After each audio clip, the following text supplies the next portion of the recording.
nós vamos atacar exercícios que falam de coisas bem específicas da ecologia, já que em absolutamente todo o concurso, seja vestibular, prova de paz, prova de Enem, estão lá as questões de ecologia. Tá? Vamos pegar o nosso exemplo, tá, a provinha da UEM, conhecimentos gerais, conhecimentos específicos. Eu não me lembro da última prova que ecologia não estava nas duas provas. Conhecimentos gerais, conhecimentos específicos. Isso acaba refletindo nos outros concursos, né, de paz, prova de Enem. E por que isso? Porque quando a ecologia começou como área dentro da biologia, ela estudava basicamente a relação dos organismos com o ambiente onde eles estavam inseridos. A coisa foi ficando mais ampla, a relação dos organismos entre indivíduos da mesma espécie, de espécies diferentes, e foi ficando cada vez maior porque hoje as questões climáticas, as questões ambientais dão para a ecologia uma importância muito grande. Então elas têm uma representatividade muito grande em tudo quanto é concurso. Beleza? Então vamos começar, porque o tempo é curto, temos muito o que fazer. Vamos lá. O ciclo biogeoquímico do carbono compreende diversos compartimentos, entre os quais a Terra, a atmosfera e os oceanos, e diversos processos que permitem a transferência de compostos entre esses reservatórios.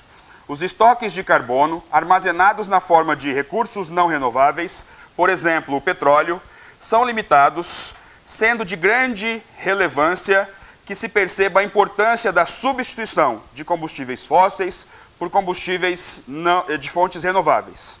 A utilização de combustíveis fósseis interfere no ciclo do carbono, pois provoca... Seguinte, quando a gente fala em ciclos biogeoquímicos, são 5 grandes ciclos. Esse exercício está destacando do carbono. Tem o ciclo da água, o ciclo do nitrogênio, do oxigênio, do fósforo e assim por diante. A questão é, como o carbono que está aí no seu corpo foi parar aí? E para onde ele vai depois que você morre, depois que você entra em decomposição?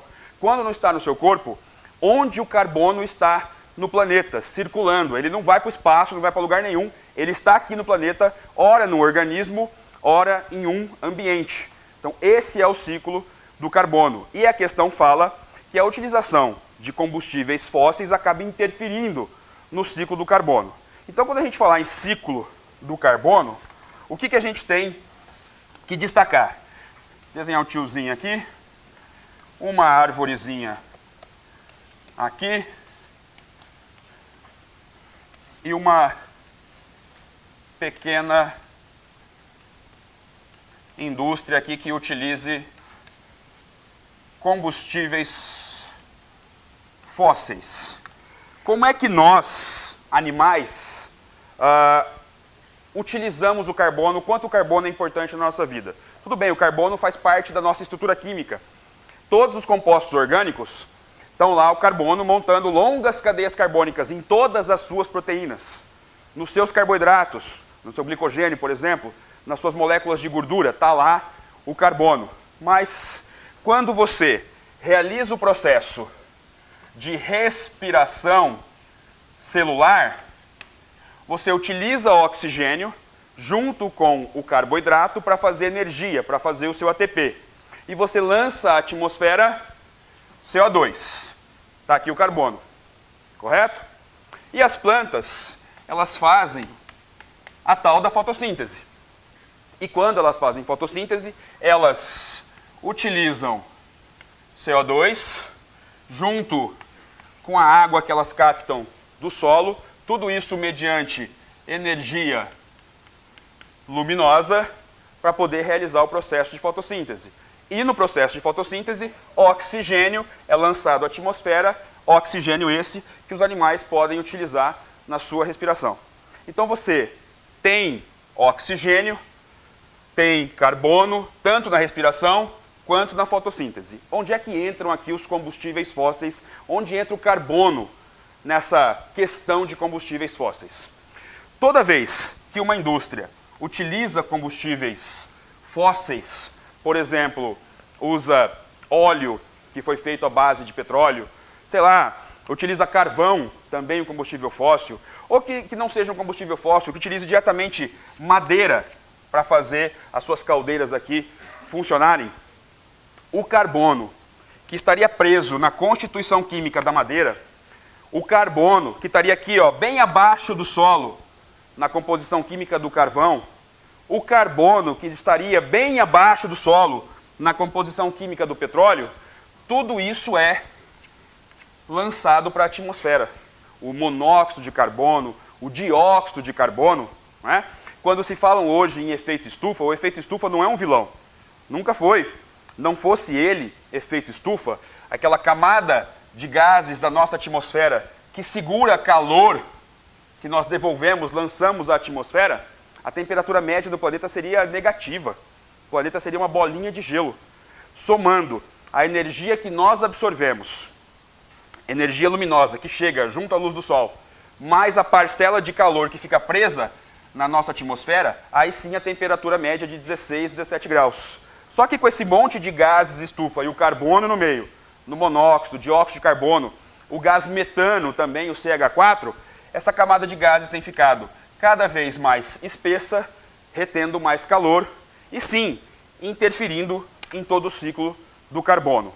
Vamos para as questões. Vamos ver qual que vocês marcam aí. A utilização de combustíveis fósseis interfere no ciclo do carbono, pois provoca o quê? Aumento da porcentagem de carbono contido, preso na Terra? Não, a gente está retirando. Quando a gente tira o carvão, quando tira o petróleo, quando acaba usando madeira e lançando isso para a atmosfera. A B, redução da taxa de fotossíntese de vegetais superiores, aumento da produção de carboidratos de origem vegetal, aumento na quantidade de carbono presente na atmosfera, redução da quantidade global de carbono armazenado nos oceanos. Legal. Qual que a gente marca aí? Qual que fica meio óbvia? A D, né? Olha lá, ó, aumento na quantidade de carbono presente na atmosfera, carbono esse que deveria estar abaixo do solo, tanto na composição química do carvão quanto do petróleo. Usa os dois, combustão, vai lá, dióxido e monóxido de carbono para a atmosfera. Beleza? Letrinha D. O exercício 2 agora.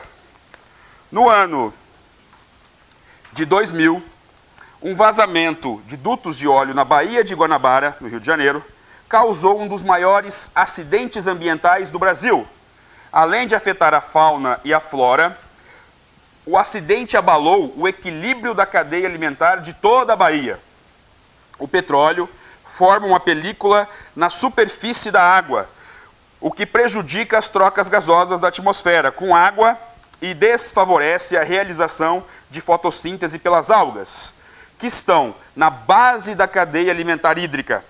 Além disso, o derramamento de óleo contribui para o envenenamento das árvores e, consequentemente, para a intoxicação da fauna e flora aquáticas, bem como conduziu à morte de diversas espécies de animais, entre outras formas de vida, afetando também a atividade pesqueira.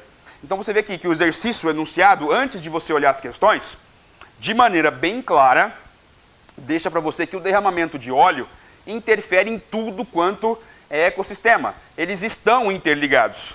Na base da cadeia alimentar hídrica, quem são os grandes produtores? As algas, organismos fotossintetizantes, fazem bastante fotossíntese, renovam o oxigênio da água, o oxigênio esse que vai ser utilizado por tudo quanto é organismo. Tá? E sem contar que essas algas, fazendo fotossíntese, produzem os próprios carboidratos e acabam elas, algas, servindo de alimento para pequenos organismos não fotossintetizantes, pequenos crustáceos. Esses pequenos crustáceos servem de alimento para peixinhos pequenos, que servem de alimento para peixes maiores, que de repente servem de alimento para algumas aves. Já saímos do ambiente aquático e essas aves de repente servem de alimento para algum réptil.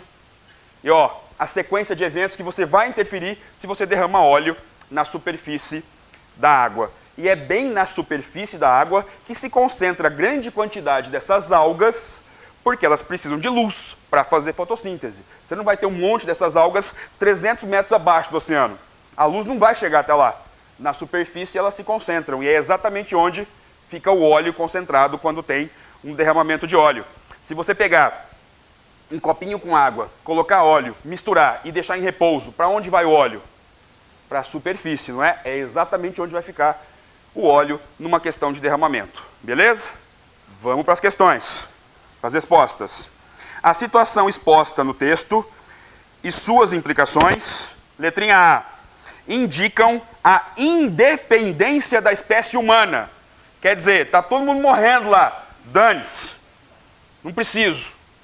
Ah, tá. B, alertam para a necessidade do controle da poluição ambiental, para a redução do efeito estufa. De repente você ficou na dúvida. Será? Está interligado? Será que é essa a resposta? Será que tem coisa mais óbvia escrita? Vamos procurar. C, ilustram a interdependência, quer dizer, está tudo interligado. Ilustram a interdependência das diversas formas de vida, animal, vegetal ou outras, e o seu hábitat. Está tudo interligado naquele determinado ambiente. Eu atrapalhei a fotossíntese das algas, são protistas, e eu acabo interferindo na vida dos animais, dos vegetais, naquele ecossistema. É o que está dizendo a questão? É exatamente o que está dizendo a questão. Então pode marcar sem medo, letrinha C. E já vira a página, ou não? Para vocês é a mesma, né? Então o exercício 3, agora. Vamos lá, deixa eu abrir aqui que está bem duro esse negócio. A fotossíntese é importante para a vida na Terra, não me diga. Nos cloroplastos, é tão legal essas frases óbvias, né? Os organismos precisam de alimento, sério? Tipo assim, nos cloroplastos dos organismos fotossintetizantes, a energia solar é convertida em energia química que, com água e gás carbônico, CO2, é utilizada para a síntese de compostos orgânicos. Colocou como exemplo aí o carboidrato para nós. Beleza. A fotossíntese é o único processo de importância biológica capaz de realizar esta conversão. Verdade, somente pela fotossíntese a produção de carboidratos. Todos os organismos, incluindo os produtores, aproveitam a energia armazenada nos carboidratos para impulsionar os processos celulares. O que é isso? Nós aproveitamos os carboidratos, quando nós nos alimentamos dele, e utilizamos esses carboidratos para nas nossas mitocôndrias, dentro das nossas células, produtos destes carboidratos, da degradação desses carboidratos, vão ser utilizados na respiração celular.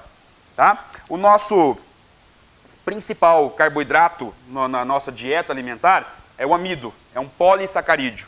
Então quando você come arroz, feijão, tudo que for feito com trigo, farinha de trigo, então massa da pizza, sei lá, da lasanha, do pão, no seu trato digestivo, esse polissacarídeo vai sendo quebrado, tá? Primeiro em disacarídeos, começa a digestão na sua boca, a digestão de carboidratos começa na boca, né? Independente da sua mastigação. Verdade ou mentira? Se você tem um pedaço de carne na boca e não mastiga por alguns segundinhos, o que acontece com esse pedaço de carne? Vai ficar babado. E só. Se junto com esse pedaço de carne tem gordura, e você não mastigou, está ali na boca, também vai ficar babado. Mais nada. Aí na sua boca você coloca uma bolacha de maisena. Põe embaixo da língua, sem mastigar. Tenta tirar depois. Chupa de novo. Ah, quem nunca fez isso? Super legal. Eu deixava desmanchar aqui, ó. Depois ficava assim. E quando eu tinha aparelho, então? Nossa, você continuava comendo bolacha mais meia hora, assim. Tirando. É gostoso. Na saliva, você já começa a quebra de carboidratos. Esse carboidrato vai ser todo digerido, degradado, lá no seu intestino. Quando termina a digestão, ele é absorvido, vai ser jogado na sua corrente sanguínea, atravessa a parede do intestino, cai no sangue, e o sangue distribui isso aí para as suas células. A insulina auxilia no transporte, jogando açúcar para dentro das suas células. Esse açúcar vai ser quebrado, primeira etapa da respiração celular, glicólise, quebra a molécula no meio. Cada metadezinha é jogada numa mitocôndria. Segunda etapa da respiração celular, ciclo do ácido cítrico ou ciclo de Krebs, começa a produzir ATP. Terceira etapa, na membrana interna das mitocôndrias, as cristas mitocondriais, cadeia respiratória, transportadora ou carreadora de elétrons, dá-lhe produção de ATP, junto com o oxigênio que você captou da atmosfera. Beleza? Volta para a questão. Além disso, grande fração dos recursos energéticos do planeta, produzidos tanto no presente, biomassa, como em tempos remotos, combustível fóssil, tipo petróleo, por exemplo, é resultante da atividade fotossintética. Beleza. As informações sobre obtenção e transformação dos recursos naturais por meio dos processos vitais de fotossíntese e respiração descritas no texto permitem concluir o quê? Vamos lá. Letrinha A. O dióxido de carbono, CO2, e a água são moléculas de alto teor energético? Sim ou não? O que vocês acham? Separados, a água e o CO2 têm bastante energia? Não. A energia vai ter aqui quando, por meio da fotossíntese, essa plantinha conseguir converter essa energia luminosa, essa energia aqui, e transformar ela em energia química. Ela vai unir quimicamente a molécula de CO2, este hidrogênio aqui, e vai montar para a gente carboidrato. Por exemplo, C6H12O6, glicose. O oxigênio é devolvido para a atmosfera. Esse cara é esse aqui. Tá? É o da água. Glicólise, a hidrólise, tá? Quebra, fotólise da água, perdão. Foto, luz, lise, quebra, fotólise da molécula de água. Isso acontece durante a fotossíntese. A planta utiliza o hidrogênio e o CO2 para pegar esse carbono, oxigênio e hidrogênio e montar as moléculas de açúcar. A molécula de açúcar, ela tem um alto valor energético. Tanto que é o carboidrato que te sustenta no fornecimento de energia. Separado, CO2 e água, não tem essa energia que o carboidrato tem. Porque ali vai ter essa energia que estava contida na energia luminosa e foi transformada em energia química. A plantinha armazena, nós nos aproveitamos disso consumindo. Beleza? Não marcamos isso. B. Os carboidratos convertem energia solar em energia química. As plantas, os organismos fotossintetizantes convertem energia solar, energia luminosa, em energia química, montando os carboidratos. Tá joia? Essa a gente não marca. C. A vida na Terra depende, em última análise, da energia proveniente do Sol. Concordam? Não? Pode concordar. Eu concordo. Eu concordo porque o gabarito diz. Concorde. Nós dependemos. Ué, pensa comigo. Se não tiver fotossíntese, não vai ter renovação de oxigênio atmosférico. Não tem. Não tem produção de carboidratos. E são eles, carboidratos, que sustentam o metabolismo dos animais, das próprias plantas, de fungos, da maioria das bactérias. Todo mundo, em última análise, depende da energia luminosa sendo convertida em carboidratos. Maravilha? Então essa nós marcamos com certeza a letrinha C. Vamos lá. Cerca de 1% do lixo urbano é constituído por resíduos sólidos, contendo elementos tóxicos. Entre esses elementos estão metais pesados, como o cádmio, o chumbo e o mercúrio, componentes de pilhas e baterias que são perigosos à saúde humana e ao meio ambiente. Na verdade, poderia estar escrito aqui ambiente, que em ecologia meio já significa ambiente. É como se eu estivesse falando ambiente, ambiente, aqui, tá? Então, se você for fazer uma redação e for usar o termo meio ambiente, evita, coloca só meio ou só ambiente. Fica redundante. Vamos lá. Quando descartadas em lixos comuns, pilhas e baterias vão para aterros sanitários ou lixões a céu aberto, e o vazamento de seus componentes contamina o solo, os rios e o lençol freático, atingindo a flora e a fauna. Por serem bioacumulativos e não biodegradáveis, esses metais chegam de forma acumulada aos seres humanos, por meio da cadeia alimentar. Tipo assim, ó, magnificação trófica. Vamos supor que tenha mercúrio jogado num rio. E tem algas pluricelulares nesse rio. E essas algas têm presas ao seu tecido, ao seu organismo, um pouquinho desse mercúrio, beleza? Esse mercúrio vai ficar preso ali de maneira irreversível, tá ali. E vamos supor que tenha uma pequena espécie de peixe que se alimente dessas algas. Vamos supor que durante o dia, esse peixinho coma 10 destas algas durante o dia. O que vai acontecer? O mercúrio que estava separado em cada uma dessas 10 algas vai ficar acumulado tudo no peixinho. Tá? Tudo nele. Fica preso no meio dos tecidos. Não vai sair dali. E vamos supor que exista um peixe maior que se alimente desses peixinhos menores. E que durante o dia ele coma 10 desses peixinhos menores. Então a conta aumenta.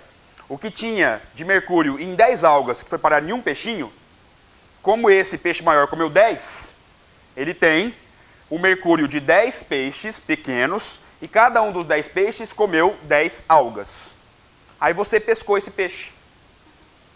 O que foi parar em você? Alguém pensou isso, se ferrou. Mas é bem isso. Tá? Você comeu esse peixe, que tem o mercúrio de 10 peixes e cada um dos 10 peixes o mercúrio de 10 algas. Está tudo em você. É seu. De presente. Carcinogênico. Pode levar à formação de tumores no futuro, se ficar preso no seu tecido. É isso que acontece quando vai parar tipo metal pesado no rio. Uma hora pode chegar em você. Beleza? Volta para a questão. A legislação vigente regulamenta o destino de pilhas e baterias após seu esgotamento energético e determina aos fabricantes e ou importadores a quantidade máxima permitida desses metais em cada tipo de pilha, bateria, porém o problema ainda persiste. Claro que vai persistir. Você ainda tem esse tipo de bateria, você ainda tem esse tipo de pilha, não vai acabar o problema. Uma medida que poderia contribuir para acabar definitivamente, presta atenção, temos que buscar uma medida para acabar definitivamente com o problema. Está pedindo isso aqui, ó, para acabar definitivamente com o problema da poluição ambiental por metais pesados, relatado no texto. Letrinha A. Deixar de consumir aparelhos elétricos que utilizem pilha ou bateria como fonte de energia.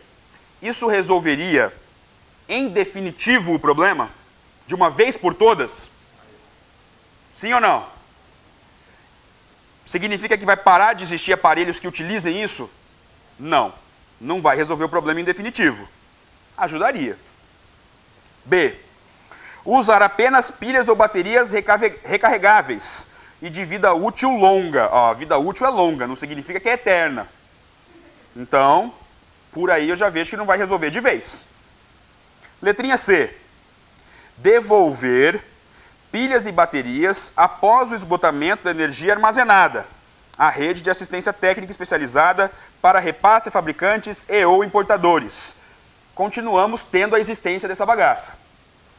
D.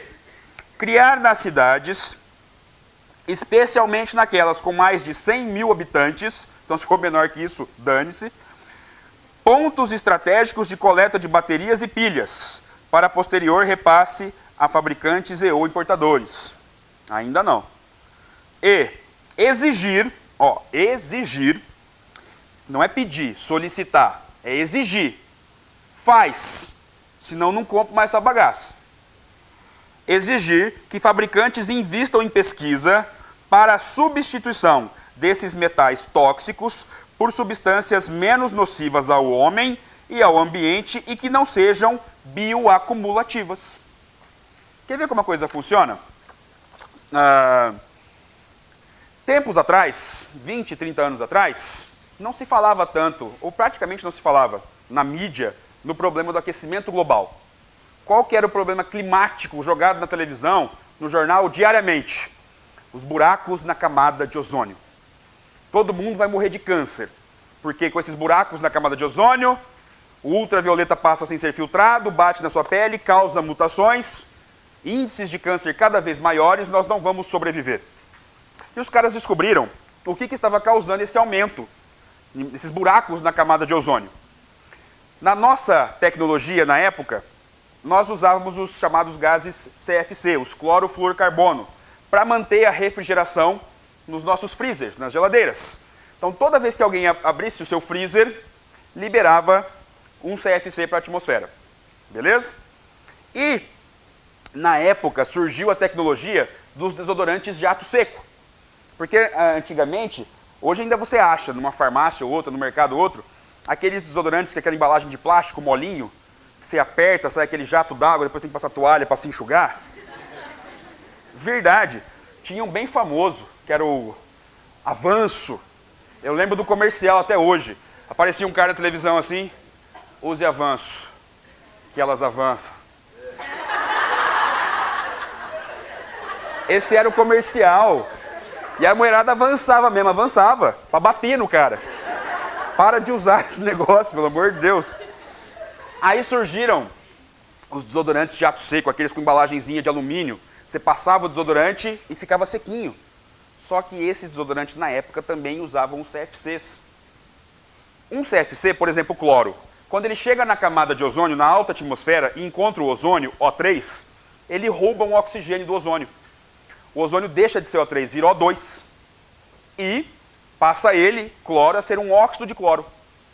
Quando esse óxido de cloro encontra um oxigênio sozinho, solto, um átomo de oxigênio, esse oxigênio rouba o oxigênio do óxido de cloro e vira ele também um O2. E o cloro fica sozinho de novo e repete o processo. Quando encontra outro ozônio, rouba mais um cloro e forma mais um oxigênio e isso fica. Vai abrindo um buraco na camada de ozônio. O ozônio, quando a luz do sol chega, ele retém, segura, prende junto a ele ultravioleta. Então nós temos um filtro natural em volta do planeta. Isso deixou de existir em alguns pontos. O que aconteceu? Opinião pública. Todo mundo parou e começou a exigir dos fabricantes uma alternativa. Os caras rapidinho investiram em pesquisa, acabou esses clorofluorcarbono nos freezer, novas tecnologias, outros gases, acabou esse problema. Novas tecnologias e outros gases para os desodorantes. Na época, por exemplo, vamos supor, o Avanço. Você ia pegar um Avanço no mercado, você nem via a marca Avanço. Porque tinha um adesivo amarelo colado no desodorante que era maior que a marca. Bem grandão assim, ó. Não contém CFC. Era esse que a gente comprava. Caso contrário, aqui, não vou comprar. Não quero morrer de câncer. Parou e acabou o problema. Então seria algo parecido. Não vou comprar mais. Geral, todo mundo. Você acha que os caras vão falir? Eles vão investir em tecnologia, vão investir em pesquisa. Vai aparecer alternativa, com certeza. Já foi assim no período dos CFCs. Tá joia? Então, nós marcamos a letrinha E